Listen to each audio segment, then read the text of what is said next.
డబ్బు, అనారోగ్యం, ఉద్యోగం, వ్యాపారం, అప్పులతో బాధపడుతున్నారా? మీకోసమే లాంచ్ యువర్ ఫ్యూచర్ ప్రోగ్రామ్. నమస్తే రమగారు. నమస్తే జయ. రమగారు, రామాయణంలో ప్రతి ఘట్టం కూడా చదవవలసింది, నేర్చుకోవాల్సింది, వినవలసింది, ఆచరించాల్సింది. అలాంటి ఘట్టాల్లో ముఖ్యమైనది ప్రత్యేకమైన ఘట్టం ఏదన్నా ఉంటే ఒకటి చెప్పుకుందామండి. చాలా ప్రత్యేకతలున్నాయి జయ రామాయణానికి. ఉమా సంహిత అనే ఒక పుస్తకం ఉంది. ఉమా సంహితలో ఈ సంహితలో ఏం చెప్పబడ్డాయంటే రామాయణం నుంచి కొన్ని ఘట్టాలు కొన్ని సమస్యలకి సమాధానాలుగా చెప్పబడ్డాయి. సకలార్థ సిద్ధి రామాయణం లేదా సర్వార్థ సిద్ధి రామాయణం పేరుతోటి ఒక పుస్తకం ప్రింట్ చేశారు. నాకు తెలిసి మొదటిసారి ప్రింట్ అయినప్పుడు సకలార్థ సిద్ధి రామాయణం 71, 72 ఆ ప్రాంతాల్లో ప్రింట్ చేయబడింది మొదటిది. ఆ పురాతన పుస్తకం ఉంది మా దగ్గర, ఇట్లా ముట్టుకుంటే చిరిపోయేలాగుంది కానీ ఉన్నది. తర్వాత కూడా అవి ప్రింట్ అవుతూ వచ్చాయి. పురాతన ప్రింట్లో ఇంకో కొంచెం విశేషంగా చాలా రామాయణం ఎంత గొప్పదో అవంతా బాగా రాశారు. తర్వాత పుస్తకాలు కొంచెం తగ్గించారు, ప్రింట్ ఖర్చు తగ్గించి చిన్న పుస్తకం వేశారు. దాంట్లో ప్రత్యేకంగా కొన్ని ఘట్టాలు కొన్నిటికి మన కుమారులకి, పిల్లలకి మంచి బుద్ధి కలగాలనుకో శ్రీరామ గుణవర్ణనం చదువుకోండి. మీకు ఏదో సమస్యలు వస్తాయి, పరశురామ పరాజయం చదువుకోండి. సంతానం కావాలి, పుత్రకామేష్టి చదువుకోండి. ఇట్లా చెప్పబడ్డాయి అన్నమాట. ఇవన్నీ ఎక్కడి నుంచి తీసుకున్నారు? వాల్మీకి రామాయణంలోని రకరకాల అయోధ్యకాండలో కొన్ని ఇవి అని అట్లా చెప్పారు. కొన్ని సర్గలు అయోధ్యకాండలో మొదటి 2 సర్గలు చదివితే పిల్లలకి సద్బుద్ధి కలుగుతుంది. రామ గుణవర్ణనమే. సీతా కళ్యాణ ఘట్టం, పట్టాభిషేక సర్గ, తర్వాత సుందరకాండలో కొన్ని ప్రత్యేకమైన సంగతులు.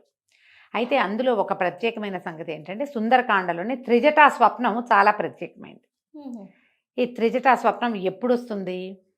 ఆంజనేయ స్వామి సీతాదేవిని చూసినప్పుడు ఆయన అశోకవనాన్ని వెతికాడు.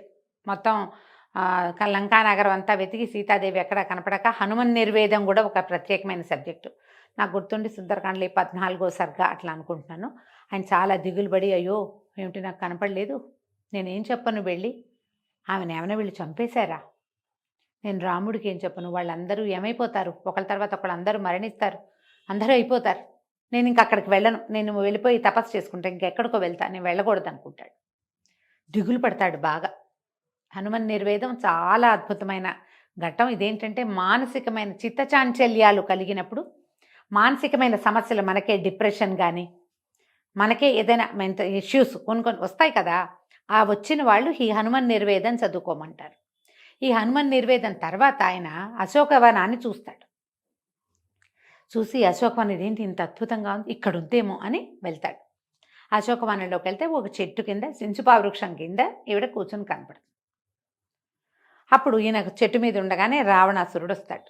ఆయన బోళ్ళంతమంది స్త్రీలతోటి పరివేష్టితుడుగా వచ్చి ఆమెని, సీతాదేవిని నన్ను వివాహం చేసుకోమని, వెళ్తే చక్కగా ఉండు, నువ్వు హాయిగా ఉండొచ్చు, హాయిగా అనుభవించాలి, నువ్వు ఎందుకు ఇట్లా చేస్తున్నావని మాట్లాడతాడు. ఆమె పరమ దుఃఖంతో ఆయన నేను కాదంటుంది, వెళ్ళిపోమంటుంది, గడ్డిపోచను అడ్డం పెట్టుకుంటే నేను నీతో మాట్లాడినంటుంది. ఈమెని లైన్లో పెట్టండి అని ఇక్కడ చుట్టూతా ఉన్న రాక్షసులకి చెప్పి వెళ్ళిపోతాడు. చాలామంది రాక్షసీ గణంతో రాక్షస స్త్రీలతోటి కాపలా గాయపడుతూ ఉంటుంది ఆవిడ అక్కడ. అయితే ఉన్న వాళ్ళంతా బెదిరిస్తారు రాక్షస స్త్రీలు ఆమెని, నీకేమిటి, నీ భర్త ఎప్పుడో పోయాడు, ఓడిపోయాడు, నిన్ను అడవికి తీసుకొచ్చాడు, అతనితోటేమిటి, అతనేం లేదు, మానవుడు, అతను ఏమీ చేయలేడు, రావణాసురుడిని పట్టుకోవటం కష్టం, ఈయన చాలా శక్తిమంతుడు, త్రిలోకాధిపతి, దేవతలే ఈయన ముందు సాగిలపడతారు, ఆయన్ని ఒప్పుకోమని ఈ రాక్షస స్త్రీలంతా సీతాదేవిని బలవంత పెడతారు. ఇదంతా ఆంజనేయులు పైన కూర్చొని చెట్టు కింద వింటూ ఉంటారు. ఆమె దుఃఖంతో నేను చనిపోతాను, చచ్చిపోవటమే, చావే శరణ్యం, రాముడు రాలేడంటే ఇంకా నేను చేయగలిగేదేం లేదు, చచ్చిపోతానని, నేను ఆత్మహత్య చేసుకుంటానని ఆవిడ ఏడుస్తూ చెప్తుంది. కొంతమంది రాక్షస స్త్రీలు ఈమె సూసైడ్ చేసుకునే ప్రయత్నం చేయబోతోందని రావణాసురుడికి చెప్పడానికి పరిగెత్తారు. కొంతమంది ఏమో ఈమెను బెదిరించారు, ఇంత పిచ్చిగా మాట్లాడుతున్నావు, నువ్వు అనార్యురాలివి, తెలివిగల దానివి కాదు అని కేకలేస్తుంటారు. ఈ కేకలేసే టైంకి కొంతమంది ఈ పని చేసే ఉద్రేకంలో ఉన్న వాళ్ళు మాట్లాడుతున్నారు, కొంతమంది నిద్రపోతున్నారు, వాళ్ళు డ్యూటీ లేని వాళ్ళు పడుకున్నారు, ఈ డ్యూటీలో ఉన్న వాళ్ళు ఈవిని కేకలేస్తున్నారనమాట. ఈ నిద్రపోతున్న రాక్షసు స్త్రీలలో ఒక స్త్రీ నిద్రలేచింది. ఆమె పేరు త్రిజట. కొంచెం వృద్ధురాలుగా చూపిస్తారు. కొన్ని గాథల్లో విభీషణుడి కూతురు అని కూడా చెప్తారు. ఆమె నిద్ర లేచి, వద్దు వద్దు, సీతని బెదిరించకండి, ఆమెను బెదిరించద్దు, నాకు ఇప్పుడే ఒక కల వచ్చింది, తెల్లవారుజామున వచ్చిన కళలు నిజమవుతాయి, నేను మహాద్భుత సౌందర్యవంతుడైన ఒక వ్యక్తిని చూశాను, ఈమె భర్తగా చెప్పబడుతున్నవాడిని. ఆయన ఎట్లా ఉన్నాడంటే పద్మదళాయతాక్షుడు, ఈ తామర పువ్వుల వంటి కన్నులు కలిగినవాడు. ఆయనతో ఒక నీలమేఘశ్యాముడుగా ఉన్న ఒక వ్యక్తి, బంగారపు రంగులో ఉన్న ఆయన సోదరుడు, వాళ్ళిద్దరూ ఈ లంకానగరానికి వచ్చారు. ఆయన 4 దంతాలున్న ఏనుగునెక్కి ఉన్నాడు. ఆయన తెల్లటి పువ్వుల మాలలు ధరించి ఉన్నాడు, తెల్లటి వస్త్రాలు ధరించి ఉన్నారు అన్నదమ్ములు ఇద్దరు. సీత కూడా తెల్లటి మాలలు ధరించి, ఆవిడ మాసిపోయిన బట్టలతోటి ఉంది. ఇప్పుడు నా కల్లో తెల్లటి మాలలు ధరించి, తెల్లటి వస్త్రాలు ధరించి, సౌందర్యవతిగా వెలిగిపోతూ భర్త చెయ్యి అందుకుని ఏనుగెక్కుతోంది. ఆయన ఏనుగెక్కించుకుంటున్నాడు. వాళ్ళు బంగారపు పుష్ప విమానాన్ని ఎక్కి ఉత్తర దిశగా వెళ్తున్నారు, ప్రయాణం చేస్తున్నారు ఎక్కడికో. అతను నడుస్తుంటే ఏనుగు నడుస్తున్నట్టు, అతను చాలా అద్భుతమైన వ్యక్తిగా ఉన్నాడు. తర్వాత హంసలు కట్టిన పల్లకిని ఎక్కి వస్తున్నారు వాళ్ళు. ఆ పల్లకి ఏమిటి, ఆకాశంలో ఎగురుతోంది. హంసలతో లాగబడుతున్నటువంటి తెల్లటివి, హంసలంటేనే అసలు హంస కల్లో కనపడిందంటే శుభసూచకం. తెల్లటిది కనపడితే మరీ మంచిది. హంసలు లాగుతున్న పల్లకి నెక్కొచ్చారు వాళ్ళు. ఆ పల్లకి ఈమె కూడా ఎక్కుతోంది. ఆయన 4 దంతాలున్న ఏనుగునెక్కాడు, ఈమె కూడా ఆ ఏనుగునెక్కింది భర్త చేయి పట్టుకుని ముందు. ఇది శుభసూచకం. ఈ పరిస్థితిలో ఉన్న స్త్రీలను గురించి ఇలాంటి కల వస్తే వీళ్ళు గెలుపొందబోతున్నారు. ఆమెకి తన భర్త మీద నమ్మకం ఉంది బోల్డంతా, ఆయన వచ్చి తనని రక్షిస్తాడనుకుంటోంది. వీళ్ళేమో ఇంత అద్భుతంగా ఉన్నారు, హంసలున్న పల్లకి ఎక్కారు, ఏనుగునెక్కుతున్నారు. అన్న తమ్ముడు పక్కపక్కనే ఉన్నారు, తెల్లటి బట్టలు, శుభ్రవస్త్రాలు, అంటే పద్మమాలంకృతులుగా ఉన్నారు, తెల్లటి పువ్వుల దండలు ధరించి ఉన్నారు. అదంతా శుభసూచకమే. అయితే ఇందులో రావణాసురుడు ఎర్రటి బట్టలు ధరించి ఒళ్ళంతా నూనె పూసుకుని నూనె తాగుతున్నాడు. ఒక ఎర్రటి వస్త్రాలు కట్టుకున్న ఒక స్త్రీ రావణాసురుడిని నేల మీద ఈడ్చుకెళ్తోంది.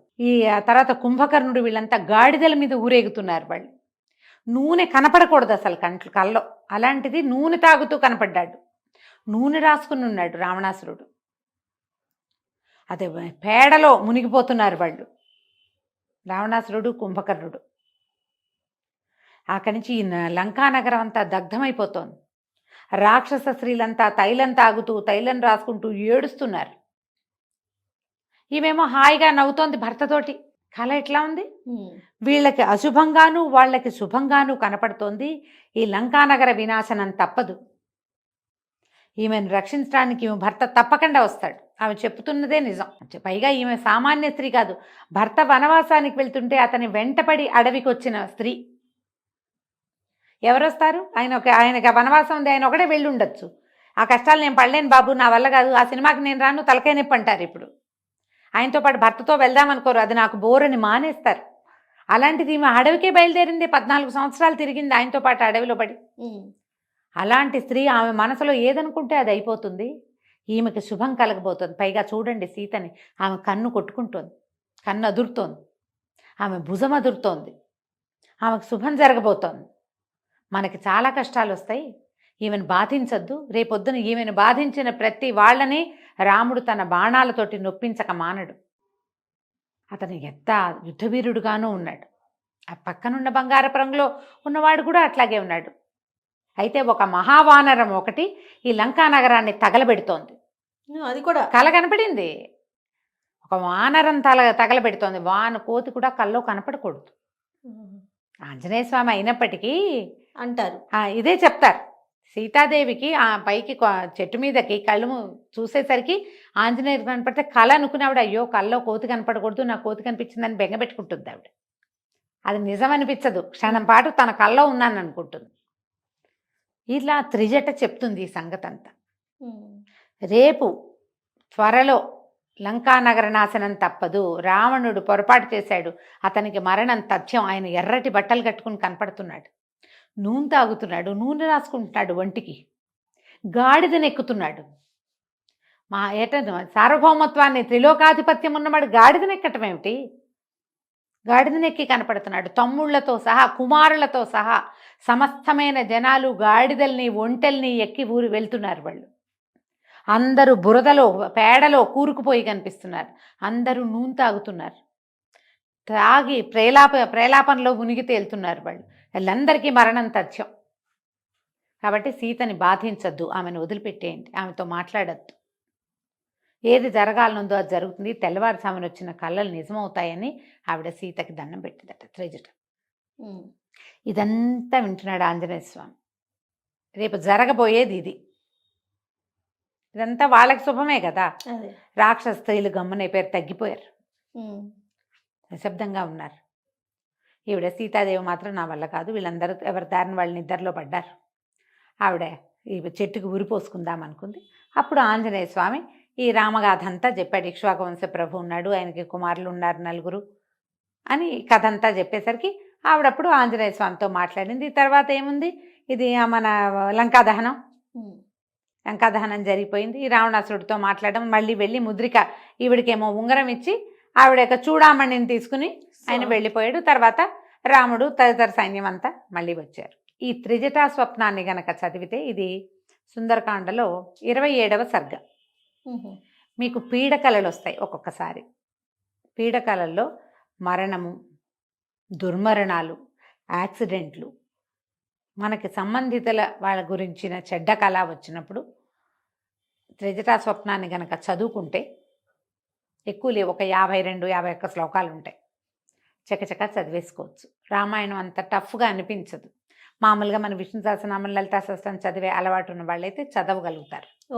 అర్థం తాత్పర్యం అన్న పుస్తకం తెచ్చుకున్నారా మీకు ఇంకా సులువుగా ఉంటుంది. శ్లోకం చదివి అర్థం చదువుకోవచ్చు. అది చదివితే మీకు తరచుగా వచ్చే పీడకలల నుంచి మీరు విముక్తి పొందుతారు. ఇంకొకటి, ఏదైనా ఒక ప్రత్యేకమైన పనులు మొదలుపెట్టి ఇది సరిగ్గా అవుతుందా అవదా అన్న ఒక అనుమానం ఉంటుంది మనకి. కార్యజయం, ఆ పని అవ్వదు అన్న అనుమానం ఉన్న పనులు కనుక మీరు మొదలు పెడితే అప్పుడు కూడా త్రిజటా స్వప్నాన్ని రోజువారీ ఒక 11 రోజులు కనుక మనం చదువుకుంటే కార్యజయం కలుగుతుంది. దానికి ఏ అడ్డంకులు రావచ్చని మీరు భావిస్తున్నారో అవన్నీ తొలగిపోయినట్టుగా భావించి చదువుకోవాలి. చదువుకుంటే ఈ ప్రయోజనం లభిస్తుంది. చిన్నప్పుడు స్కూల్ పాఠాల్లో కూడా ఉన్నది మాకు త్రిజటా స్వప్నం. తర్వాత ఏ లెసన్ మరి ఏ క్లాసుల్లోనూ రామాయణాలు పెడుతున్నారో లేదో మనకి ఇప్పుడు అసలు తెలీదు. మనం ప్రత్యేక ఘట్టాలుగా చదువుకుంటున్నాం. సుందరకాండే చాలా ప్రత్యేకమైంది.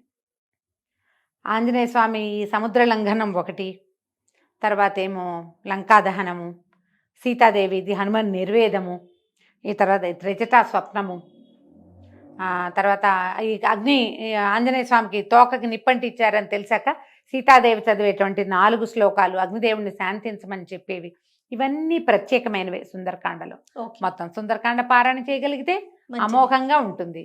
ఇట్లా మీకు ఏమైనా పీడకలలు వస్తున్నాయి తరచుగా, బ్యాడ్ డ్రీమ్స్, సమాధానం లేదు వాటికి, అప్పుడు త్రిజటా స్వప్నం చదువుకోవచ్చు. తప్పకుండా. నమస్తే. నమస్తే.